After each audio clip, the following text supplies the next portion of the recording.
I would like also to get back to the topic about negotiations between Russia, Ukraine, and the United States.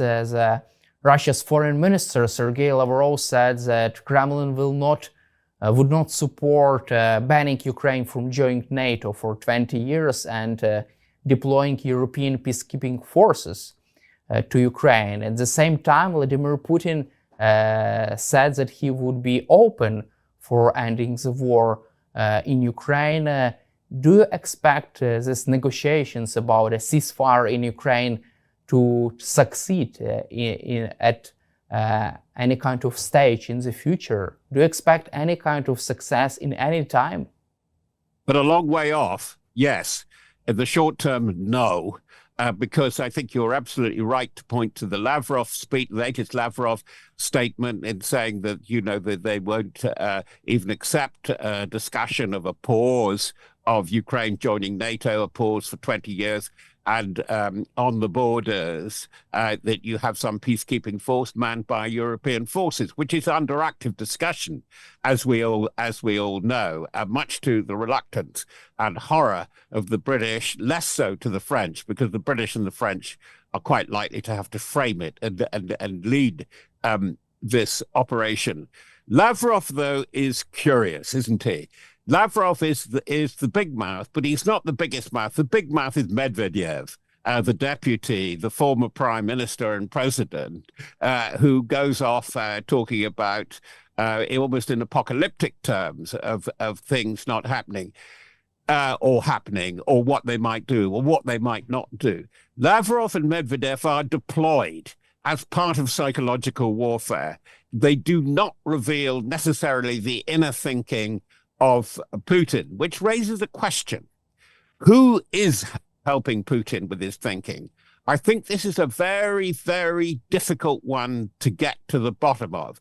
It's obviously a part of the security, the securitocracy of the National Security Council, well-known figures there, those in charge of the FSB, the GRU, the internal services, the mayors of Moscow and Petersburg, and the Patrusha father and son, two very, very important figures.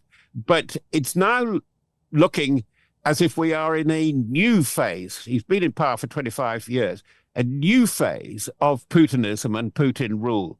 He wants to claim absolute rule, but it's flaking on the fringes. It's like an old carpet that's beginning to come apart at the edges, simply because you can say, I can look at this because I'm even older than Vladimir Putin.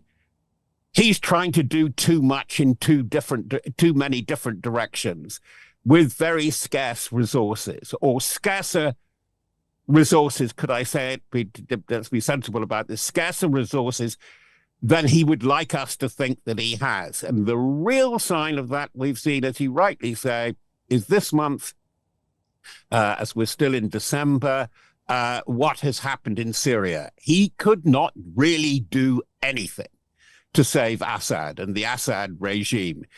Russia did a bit of sporadic bombing to stop HDS in their march south from Idlib, but it wasn't serious. It wasn't much. And then within days, they were trying to ship out kit from Hmeimim, the main air base, and I suspect it was the more sensitive guidance materials with the S-400 air defense batteries.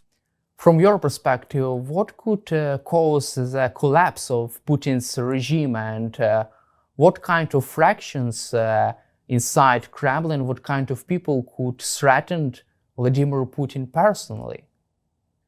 We just don't know enough. We know that he has become more and more security conscious for his own security. There are numerous stories, deeply researched by my colleague Luke Harding of The Guardian, of doubles and so on. But we do know he moves around. He is heavily protected.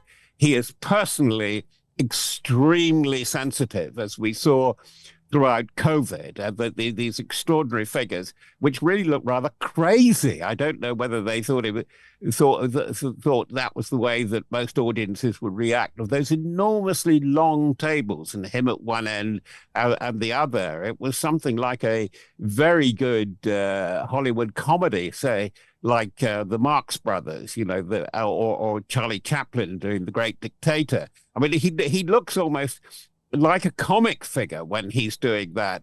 And I think that he will put on great personality displays like the 4-5 hour news conference, but with greater and greater difficulty. Now, to be blunt, to get to the heart of the thing, it is when Moscow and Petersburg really feel the pinch, when they don't like what's going on, when there are more drone attacks, possibly, but also when there are too many body bags coming home. It's amazing how they've managed to really deflect that up to now. And by my calculation, they're coming up. If they go on at this rate, by March, they will have had over 1 million dead and very seriously injured, to the extent that they're taken out of the battlefield. They're not military competent. You could refer back to the Great Patriotic Wars of 1941 to 45, and also the experience, which was brutal, of the Russian adventure in Afghanistan from 1979 to 1989. And these things do have their impact, but it's very difficult, from my perspective, to calculate where the tipping point is going to come. But I'm pretty sure you're right in suggesting that it will and can, or it could very well come somewhere. And I think it may well come in 2025. And from your perspective, what could what could cause even faster crumble of the Russian regime next year, and what kind of factors could play the most significant role in that? I think it's a combination. I think if the economy continues to go sour, because Russia can't trade. That's the real story. That's why we have the desperation of these ships, these shadow ships, and this fleet that they're trying to put to sea. They've lost 4 or 5 already. 3 have broken up. And the most interesting one, in a way, was the Ursa, which in the Eastern Mediterranean, where there was an explosion, allegedly, in the engine room, that was carrying 2 vital cranes and other equipment for the Vladivostok dockyard to build the nuclear icebreakers. And as we know, Putin always harps on, when he's giving his vision of Russia in the world, the Arctic is very, very important. And they are claiming more and more of it, the bays and the inlets, as Russian territorial water, which is going to be very, very difficult to reconcile with China. And I think that's going to be a problem. So I think something could go wrong on the battlefield. Something catastrophic could happen if there's a breakthrough. If people, as I said, in Western Russia feel really vulnerable. But I also think that if things go on like this, and for instance, that there will be a call up, and I suspect it's imminent, of more North Korean troops, I think the Chinese are going to get pretty fed up with this.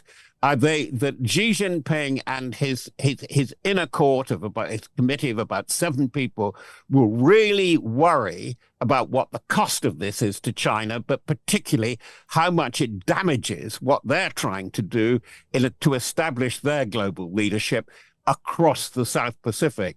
There are lots of parts moving in this. And the interesting thing is, less and less does Putin seem to be in charge of what he's doing. He's doing too much. He's trying to destabilize Moldova. He's trying to destabilize quite successfully up to this point Georgia. He's annoying Azerbaijan with this ludicrous claim and counterclaim and half apology for downing the Embraer aircraft from Azerbaijan over Grozny, which sends a message to would-be allies of the Astana group. He's messing around in the Balkans. Now, if this continues, if it makes produces more difficulties for Europe, that will not please Trump. Because Trump he really means it, wants Europe to take on more of its own defense and security for reasons which are quite understandable. If, frankly, Putin is just going to be a damn nuisance to all this, inconsistent, I think that Trump will abandon him. The only card in diplomacy, I think the main card that Putin can play is if he can get some scheme for negotiation going through Elon Musk. But Musk, I think, is on borrowed time. He's being too successful. And it's the battle of two extremely vain men. And I don't think that a narcissistic personality like Donald Trump can stick with this man inventing himself as almost the alternate president of the United States. But through Musk, there is a real chance, I think, of getting through to Moscow. But whether Putin will go along with these terms, because once the war stops, very likely he could stop as the new czar of the new Russia. I would like also to cover with you North Korean topic. Over 3,000 North Korean soldiers have already been killed or wounded in Ukraine, according to Ukrainian President Volodymyr Zelensky. Do you feel that such high casualties could force Kim Jong-un to recalculate his position, his policy on helping Russia? I don't think much is going to make him change his mind, because I think that he thinks he's onto a winner there. He could afford to lose 100,000 men. This is the calculation, and he may well offer up to 100,000 men. But I think it spells danger for him. He sees the advantage of having this new ally, Russia, so he can break out of the encirclement. Again, this must be quite worrying for China, but he gets oil, possibly food, and he gets a sharing technology, particularly in missiles, hypersonic missiles, and in satellites, which he's very keen on, as well as developing the nuclear arms industry. So as far as Kim Jong-un is concerned, it's win-win. But the danger is if this gets through to his people, because the more North Koreans that go outside, the more a sufficient number is likely to return. And it could put pressure, and there is a scenario, and Western intelligence is looking at this very, very carefully, that there could be a breakout through the tri-point, where North Korea, this extraordinary point where North Korea, China, and Russia meet, and these desperate people could go north. We know that there's quite a leak from China, from the outer western reaches of China into Russia as the tundra melts. Desperate farmers go and try and recover land there. And that's in the tens of thousands, if not the hundreds of thousands now. It could be very volatile indeed. What I also fear while we're doing North Korea, if you look at, and they're really terribly important, if it's 26 years after the no, it wasn't. It was more than that. After the Baker speech on the peace dividend, after the launch of the Oreshnik missile on Dnipro, Putin makes two very public statements very quickly. He goes on television and he makes a statement at the meeting, I think, of the CSTO. I don't know whether it was in Astana. It was somewhere. Anyway, in one of the CSTO capitals, in which he says, the way things are going, the strikes by, which is why Oreshnik was launched allegedly, but the strikes by Storm Shadow and ATACMS means that they're threatening a wider war, not only in Europe, but in Asia. And this leads to the fears of South Korean intelligence that Kim Jong-un could launch an attack across the demarcation line. In other words, the frozen war since 1953 in Korea could start again. Again, another complexity. And at that time, you may recall, this is last month, November, they published the terms of the mutual defense treaty agreed by Kim Jong-un and Putin. And Clause 4 was a mirror of the NATO Article 5, mutual defense. If we're attacked, we are bound to come to the help of another. That would be another commitment which Russia would find very, very difficult to meet. Let's cover also the recent incident with Azerbaijani Airlines plane. This plane has been shot down by the Russia's air defense systems, according to Reuters and the government of Azerbaijan.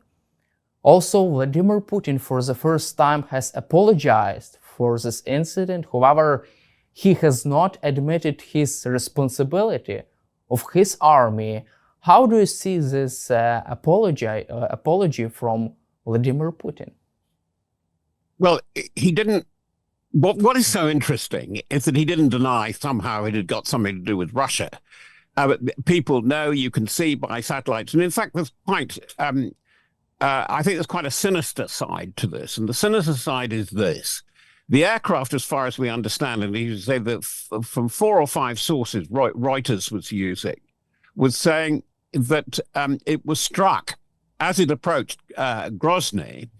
And it's pretty clear what it was. It was a Pantsir missile system, which is the close inner defense, usually for an S-300 or an S-400 system. And then there was a claim that the Grozny area was under drone attack from Ukraine.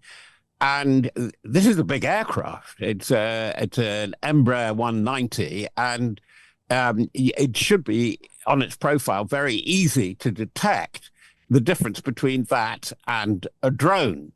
But so it couldn't. And then what they did was they appeared to have panicked because the air traffic controllers then sent the aircraft, which knew something had happened, to Dagestan to make a landing there, but it couldn't.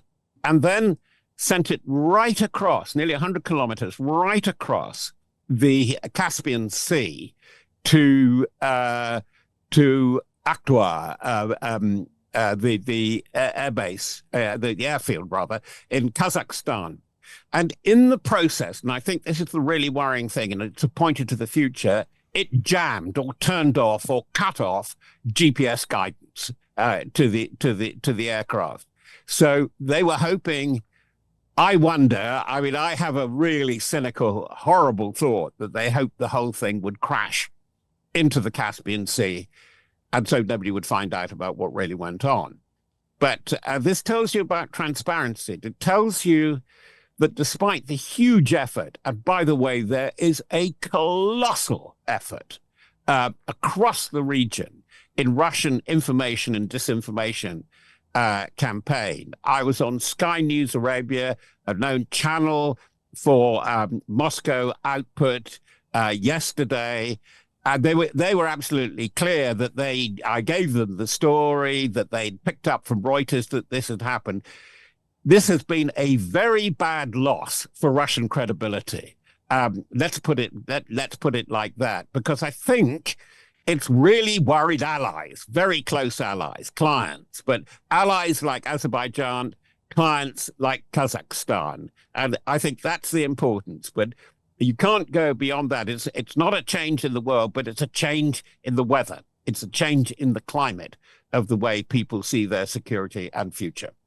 Also, the president of the Azerbaijan, Ilham Aliyev, urged Vladimir Putin and also demanded Russia to pay compensations for victims of this tragedy, to punish the responsible officers who shot down this plane, and also to admit the responsibility of the Russian side. Do you expect Russia to fulfill these Azerbaijani demands, to punish responsible officers, to admit the guilty, to admit their responsibility, and also to pay compensations for victims of this tragedy?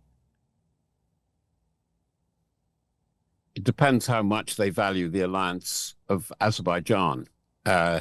If they value it, they won't admit responsibility, but they will pay compensation. and they will pay compensation without announcing it. Azerbaijan is vital in that what we're looking at now is a very, very complicated situation between Azerbaijan, Russia, and Iran, and where the Azeri connection with Iran is very much worrying Russia and Russia's grip on the Caucasus, particularly the lower Caucasus. So I think that this is a very complicated one, and Russia will continue, as we have seen, to stir things in Georgia, in Ossetia, and indeed the Nagorno-Karabakh standoff conflict, which is far from over. But there's another thing. If Russia isn't transparent about this, think of what that Azerbaijan Airways aircraft was doing. It was on a routine flight from Baku to Grozny. Does this mean to say, in an area where there is a lot of drone activity and effective drone activity from Kiev, it means that almost any commercial airline traffic across that region is vulnerable? We know the airspace is closed from time to time. In fact, there was a closure in and around that time. And the alarm was slightly sounded by one of Putin's personal key allies in Ramzan Kadyrov, who offered his condolences immediately. He seemed to know exactly what had happened. So it is a very important question of trust. That's what I would agree. And trust is the thing that is going to be so difficult for Putin. Putin, with this sort of great dream of Russia being the great Euro-Asian power, he will become more and more dependent on China, above all, China completely. And he is losing very badly to China in an area where he wanted to make substantial gains, namely Africa and to an extent South America and parts of Asia, Southern Asia. But it's really Africa where there's the real real confrontation of interest. And I think this points to what I've been saying consistently, is that Russia now has to follow China. And if the worst comes to the worst, that Russia could just become a client of China, but that won't necessarily please the regime of Xi Jinping and the Communist Party of China. Thank you, Mr. Fox, for your time and for your support for Ukraine. It was a big pleasure to speak with you today, and glory to Ukraine. Thank you.